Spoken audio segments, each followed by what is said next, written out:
Rariya Hausa TV matatar gaskiya, ku danna mana alamar nan ta subscribing, kana ƙara da alamar ƙararrawa domin samun sababbin shirye-shiryen mu akai-akai. Mun gode.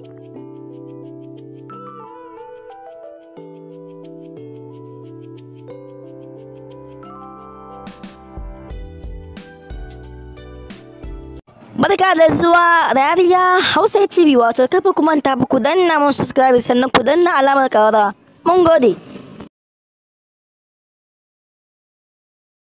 Alhamdulillah, wato kamar da kuke gani a gurin nan, ƴan wasan fidan Hausa ta samu ciki, wato Ummiram. Wato ku biyo mu a cikin wannan shirin namu. Wato ta zama ƴan wasan fidan Hausa ta samu ciki, wato Ummiram. Amma sa cikin wallpaper ta cikin Instagram cikin Twitter take gode masoyanta. Wato an kunna ta da lamba ba shi ma a cikin farin ciki da annashuwa, amma ke fada su abokanansa na fidan Hausa da kuma baƙoƙin na Hausa. Hamas na wannan farin ciki da wannan cikin nasu da Allah ya ba su, da mutane su ma suke sa addu'a.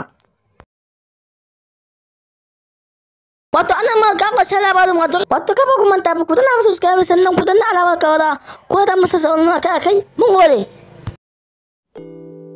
Rariya Hausa TV matatar gaskiya, ku danna mana alamar nan ta subscribing, kana ƙara da alamar ƙararrawa domin samun sababbin shirye-shiryen mu akai-akai. Mun gode.